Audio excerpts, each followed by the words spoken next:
Sa ngalan ng Ama at ng Anak at ng Espiritu Santo. Amen.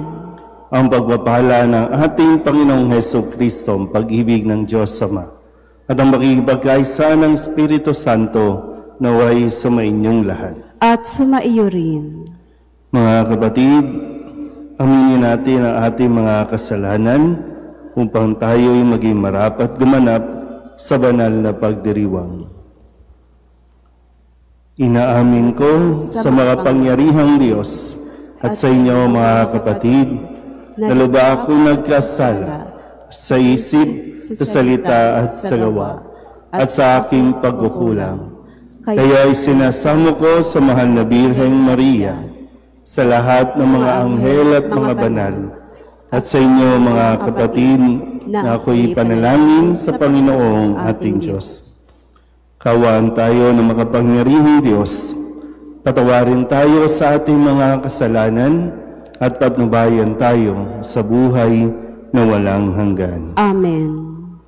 Panginoon, kaawaan mo kami. Panginoon, kaawaan mo kami. Kristo, kaawaan mo kami. Kristo, kaawaan mo kami.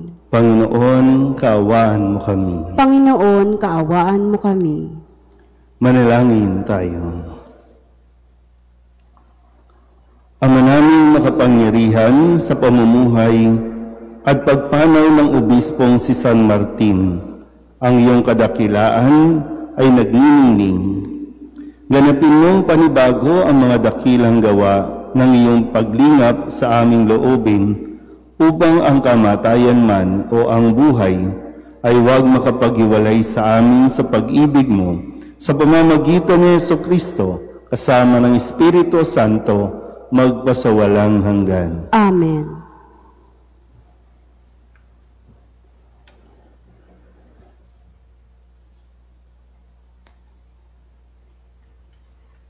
Pagbasa mula sa aklat ng karunungan. Pagkat ang tao'y hindi nilikha ng Diyos para mamatay, kundi para maging larawan niyang buhay. Ngunit dahil sa pakana ng dyablo, nakapasok ang kamatayan at ito ang kahihinatnan ng mga napailalim sa kanya. Ngunit ang mga matuwid ay nasa kamay ng Diyos at di sila makararanas ng kamuntimang pahirap. Sa akala ng mga hangal, ang mga matuwid ay namamatay. Iniisip nilang ang kamatayan ay kapahamakan, at ang pagpanaw nila ay tuluyang paglaho. Ngunit ang totoo, sila'y nananahimik na.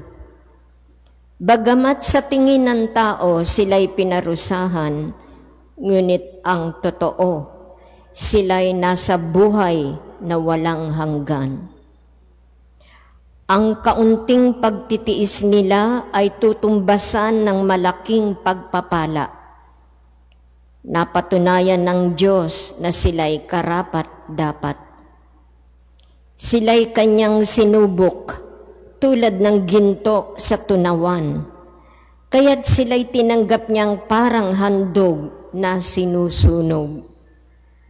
Pagdating ng Panginoon para gantimpalaan ang mga banal, magniningning silang parang ningas na nagliliyab na dayami. Sila ang mamamayani sa mga bansa sa daigdig, at ang Panginoon ang maghahari sa kanila magpakailanman. Ang mga nagtitiwala sa Kanya ay makauunawa sa katotohanan ng Kanyang pamamaraan.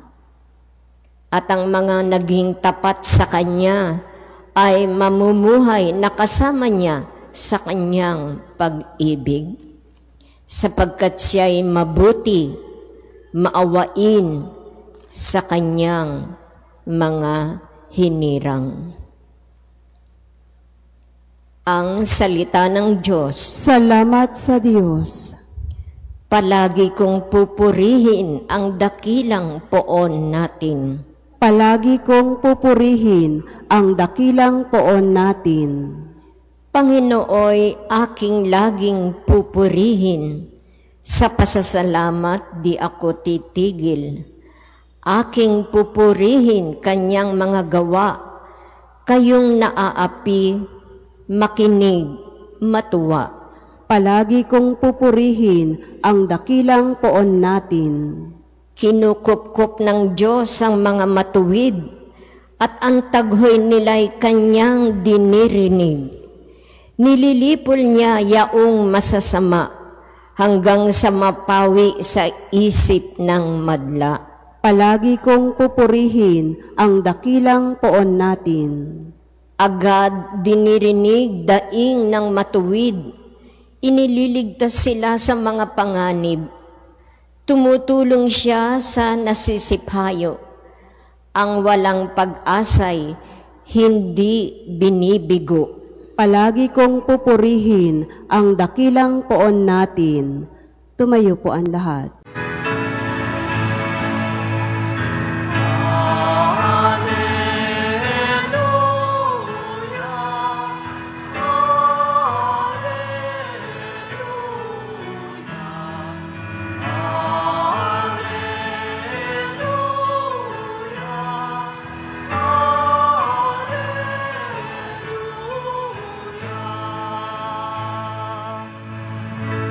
Sa daigdig ay laganap,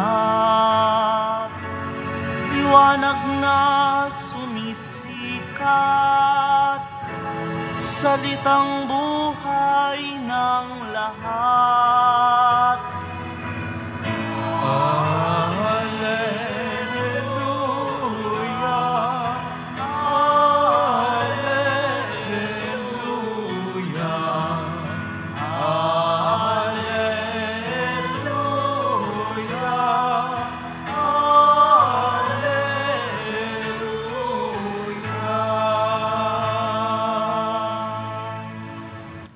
Sumainyo ang Panginoon. At sumaiyo rin. Ang mabuting balita ng Panginoon ayon kay San Lucas. Papuri sa iyo, Panginoon.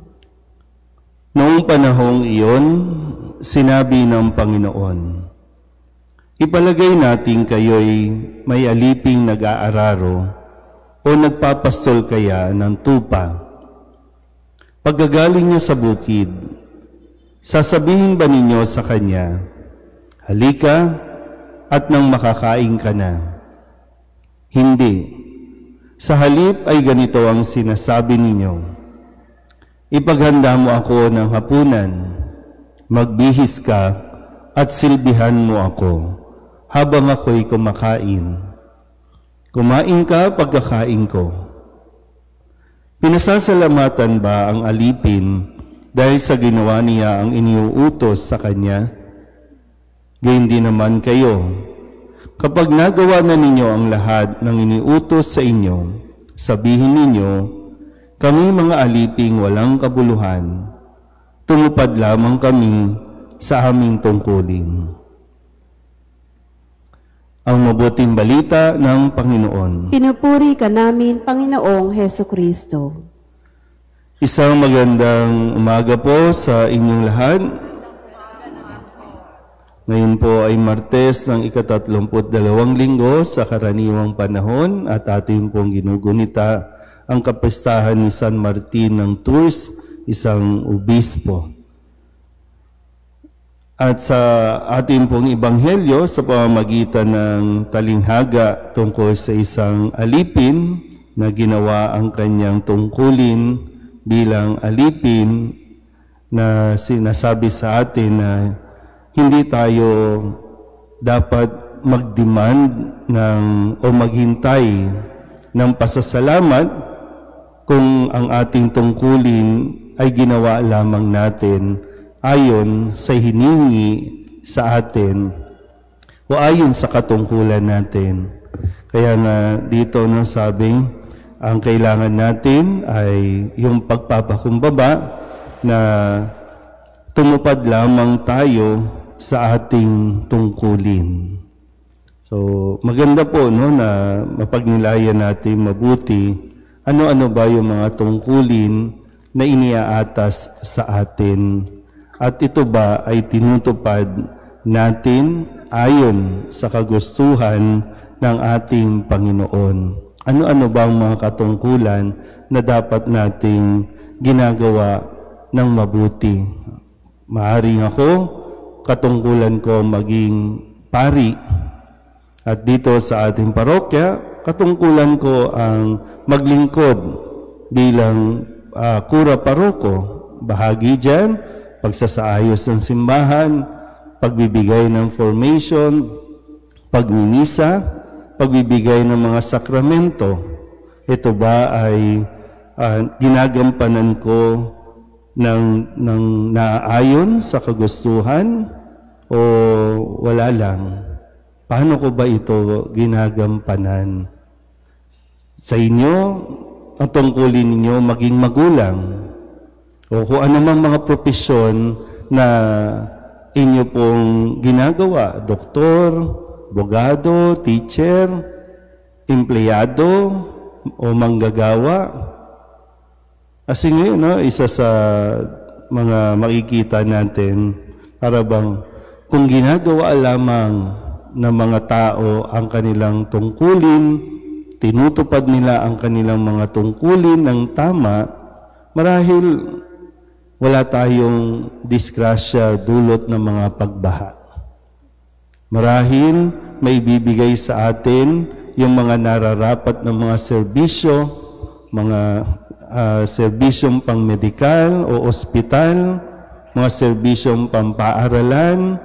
Marahil wala tayong pinoproblema na maraming classroom ang sira, maraming eskwelahan ang maipapatayo kung ginagampanan lamang natin at tinutupad ang ating mga tungkulin.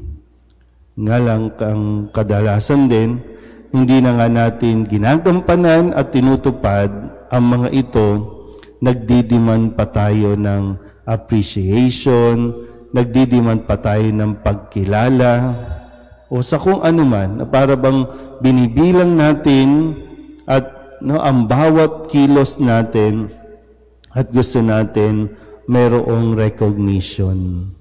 Baka hindi pa nga natin ibibigay yung hinihingi, pero tayo kung makapagdiman tayo ng pasasalamat mula sa mga tao, ang isa pa nga, hindi naman galing sa atin, pero gusto natin tayo ang ina-acknowledge at dapat pasalamatan.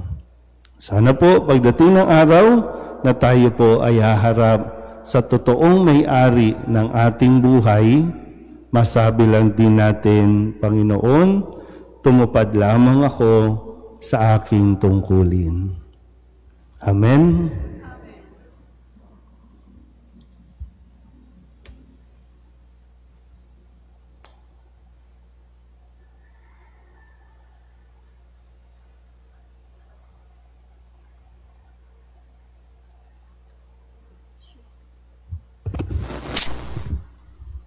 Oratio Imperata para sa katapatan, katotohanan at katarungan. Amang makapangyarihan sa lahat, ikaw ang gumabay sa iyong bayan mula sa pagkaalipin, bilang haliging ulap sa araw at haliging apoy sa gabi. Sa panahong ito ng panlilinlang at katiwalian na bumabalot sa aming bayan, ipamalas mo sa amin ang iyong liwanag na nagtataboy sa lahat ng dilim. Inaamin namin kami rin ay madalas lumalakad sa kadiliman, sa aming pananahimik, pagkikibit-balikat at kawalang pakialam. Hinayaan namin lumaganap ang kasinungalingan at umusbong ang katiwalian. Patawarin mo kami, Panginoon, at linisin mo ang aming mga puso sa kasalanang bumubulag at sumisira, kasalanang umaagaw ng pagkain sa mahihirap at ng pag-asa sa buong bayan. Ipagkaloob mo sa amin ang mga pinunong kawangis ng puso ng iyong anak, mga pastol na handang maglingkod, hindi mga lobong sumisila. Sa kapangyarihan ng inyong banal na Espiritu, bigyan mo kami ng lakas ng loob na itakwil ang kasinungalingan, ibunyag ang pandaraya, igiit ang katarungan, at ipagtanggol ang katotohanan sa lahat ng aming gawain, pampubliko man o pansarili, upang ang katapatan ay dumaloy sa aming lupain tulad ng ilog, at ang katwiran ay rumagasa na parang malakas na agos.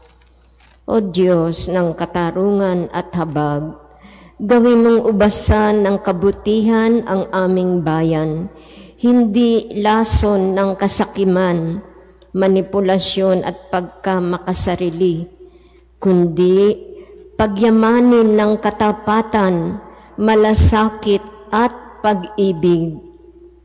Hinihiling namin ito sa pamamagitan ni Kristo na aming Panginoon. Amen. Maria, salamin ng katwiran, Ipanalangin mo kami. San Miguel Arcangel, Ipanalangin mo kami. San Lorenzo Ruiz at San Pedro Calungsod, Ipanalangin ninyo kami. Maupo po ang lahat. Handog namin sa iyo, Ama, ang tinapay at alak na ito.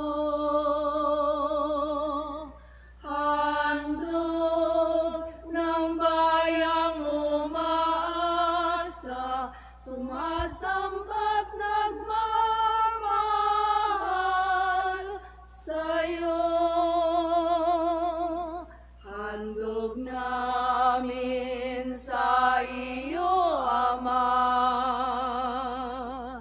ang tinapay at alak na ito. Handog ng bayang umaasa, sumasambat nagmamahal sa'yo. Manalangin kayo mga kapatid upang paghahain natin ay kalugdaan ng Diyos amang makapangyarihan. Tanggapin nawa ng Panginoon itong paghahain sa iyong mga kamay, sa kapurihan niya at karangalan sa ating kapakinabangan at sa buong sambayanan niyang banal. Ama naming lumikha, pakabanalin mo ang aming mga alay sa paghahain namin ngayong ginugunita si San Martin upang sa pamumuhay namin araw-araw, itaguyod kami nito sa hirap at ginhawa sa pamamagitan ni Jesucristo kasama ng Espiritu Santo magpasawalang hanggan. Amen. Sumainyo ang Panginoon. At sumaiyo rin. Itaas sa Diyos ang inyong puso at diwa. Itinaas na namin sa Panginoon. Pasalamatan natin ang Panginoong ating Diyos. Marapat na siya ay pasalamatan.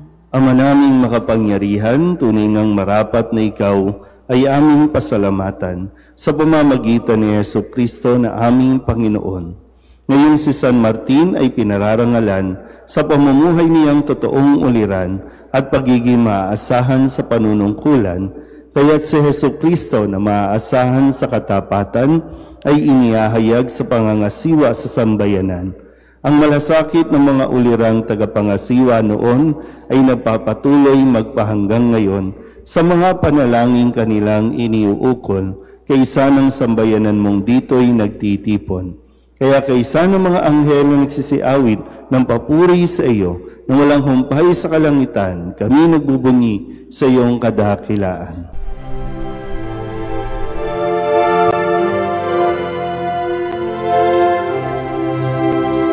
Santo, Santo, Santo, Panginoong Diyos makapangyarihan, napupuno ang langit at lupa ng kalwalhatian mo. Hosana sa kaitaasan, pinagpalang na paririto sa ngalan ng Panginoon. sana sa kaitasan.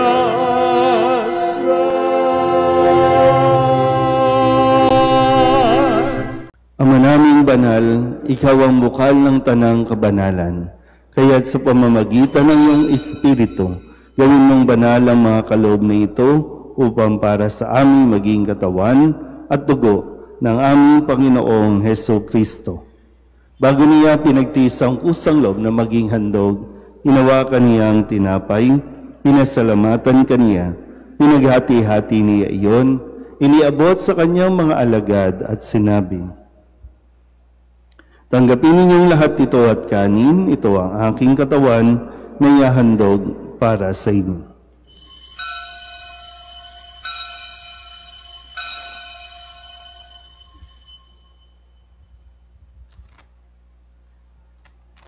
Gayun din naman nang matapos ang hapunan, hinawakan niya ang kalis, muli kaniyang pinasalamatan.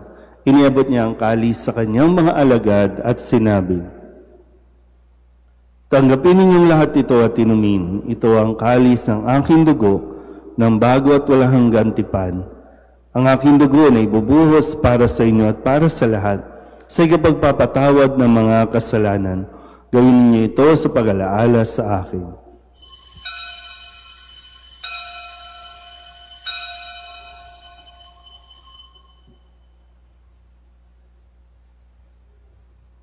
Ipagbunyi natin ang misteryo ng pananampalataya. Si Kristo'y namatay, si Kristo'y nabuhay, si Kristo'y babalik sa wakas ng panahon. Ama, ginagawa namin ngayon ang pag-alaala sa pagkamatay at muling pagkabuhay ng iyong anak. Kaya tiniaalay namin sa iyo ang tinapay na nagbibigay buhay at ang kalis na nagkakaloom ng kaligtasan. Kami nagpapasalamat dahil kami iyong minarapat na tumayo sa harap mo para maglingkod sa iyo. Isinasamo namin kami magsasalo-salo sa katawan at dugo ni Kristo ay mabuklod sa pagkakaisa sa pamamagitan ng Espiritu Santo. Amalingapin mo ang iyong simbahang laganap sa buong daigdig. Puspusin mo kami sa pag-ibig kaysa ni Leon na aming Papa at ni Jose na aming obispo at ng tanang kaparian. Alalahanin mo rin ang mga kapatid namin na himlay na may pag-asang sila'y muling mabubuhay, gayon din ang lahat ng mga pumanaw. Kawaan mo sila at patuloyin sa iyong kaliwanagan. Kawaan mo at pagindapatin kaming lahat na makasalo sa iyong buhay na walang wakas. Kaysa ng mahal na Birheng Maria na ina ng Diyos, ng kabiyak ng puso niyang si San Jose, kaysa ng mga apostol at ng lahat ng mga banal na namuhay dito sa daigdig na kalugod-lugod sa iyo, may pagdiwang nawa namin ang papupuri sa ikararangal mo sa pamamagitan ng iyong anak na aming Panginoong Heso Kristo. Sa pamamagitan ni Kristo, kasama niya at sa Kanya, ang lahat ng parangal at papuri ay sa iyo, Diyos Amang makapangyarihan, kasama ng Espiritu Santo, magpasawalang hanggan.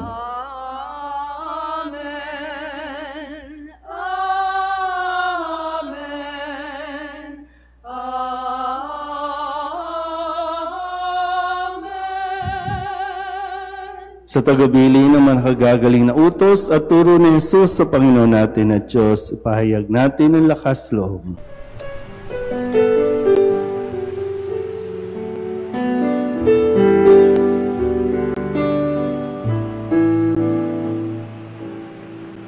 Ama namin, sumasalang ka, sambahin ang ngalan mo, mapasamin ang kaharian mo, sundin ang loob mo, dito sa lupa para ng sa langit. Bigyan mo po kami ngayon ng aming kakanin sa araw-araw. patawarin mo kami sa aming mga sala. Para ng pagpapatawan namin sa nagkakasala sa amin. At huwag mo kaming ibang dulot sa tukso, at yadya mo kami sa lahat ng masama. Hinihiling namin kami iadya sa lahat ng masama, pagkalooban ng kapayapaan araw-araw, iligtas sa kasalanan at ilayo sa lahat ng kapahamakan, samantalang aming pinananabikan ang dakilang araw ng pagpapahayag ng tagapagligtas naming si Jesucristo. Sapagkat iyo ang kaharian at ang kapangyarihan at ang kapurihan magpakailanman. Amen. Panginoong Jesucristo, sinabi mo sa iyong mga apostol, kapayapaan ang iniiwan ko sa inyo, ang aking kapayapaan ang binibigay ko sa inyo. Tunghayan mo ang aming pananampalataya at huwag ang aming mga pagkakasala. Pagkalooban mo kami ng kapayapaan at pagkakaisa ayon sa iyong kalooban, kasama ng Espiritu Santo, magpasawalang hanggan. Amen. Ang kapayapaan ng Panginoon ay laging sumainyo. At sumaiyo rin. Magbigayan po tayo ng kapayapaan sa isa't isa.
Ito ang kordero ng Diyos.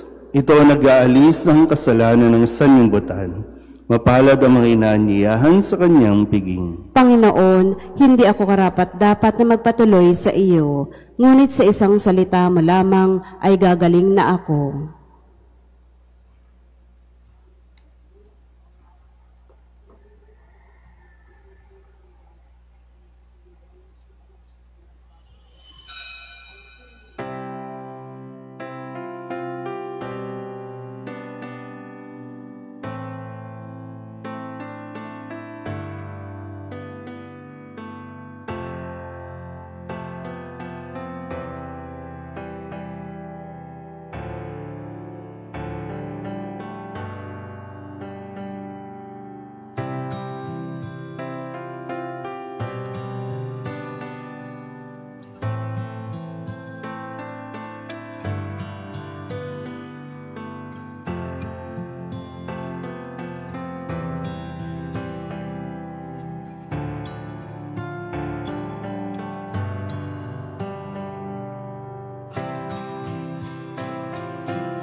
Manalangin tayo.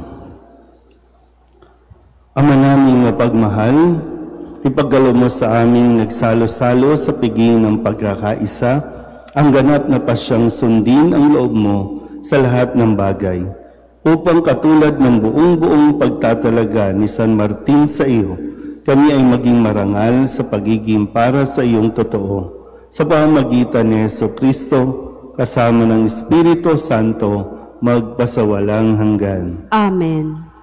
Mga kapatid, pag-ukulan natin ng panalangin ang mga yumao nating mga mahal sa buhay at ang lahat ng mga kaluluwa sa purgatorio. Mga anghel, mga banal, tanang nasa kalangitan, halikayo at samahan. Ang mga giliw naming pumanaw sa piling ng poong mahal. Si Kristo ang mag-aakay sa kandungan ni Abraham upang doon ay humimlay. Ang mga giliw naming pumanaw sa piling ng poong mahal. Sa ilaw na walang hanggan, kapayapaan naway pagkamiti ng may kapal. Ang mga giliw naming pumanaw sa piling ng poong mahal. Ama naming mapagmahal, inihahabili namin sa iyo ang aming mga kapatid na pumanaw sa buhay na ito. Huwag mo po silang pabayaan at pamalagiin mo silang buhay sa iyong piling. Alang-alang sa iyong awa at pag-ibig, patawarin mo sana ang kanilang mga pagkukulang at nagawang pagkakasala, dala ng kanilang kahinaan. Manatili naman silang maligaya sa iyong piling, kasama ng iyong anak, ng Espiritu Santo, magpasawalang hanggan. Amen. Kapayapaan kailanman ang igawad ng may kapal sa mga yumaong ating mahal. Sila nawa ay silaya ng ilaw na walang hanggan. Sumainyo ang Panginoon. At sumaiyo rin. At pagpalain kayo ng makapangyarihang Diyos, Ama at Anak, at Espiritu Santo. Amen. Tapos ang banal na misa, humayo tayo sa kapayapaan ni Kristo. Salamat sa Diyos. Magandang umaga po.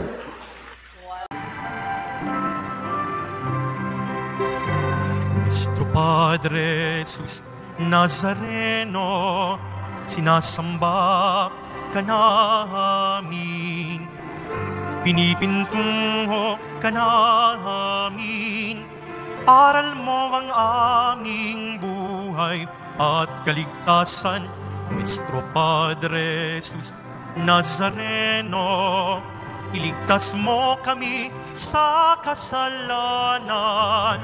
Ang krus mong kinamatayan ay sagisag ng aming kaligtasan. Nuestro Padre Jesus Nazareno, dinarangal ka na amin.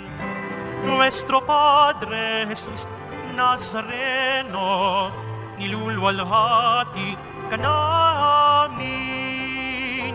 Nuestro Padre Jesus Nazareno, dinarangal ka na amin. Nuestro Padre Jesus Nazareno, nilulwalhati ka namin.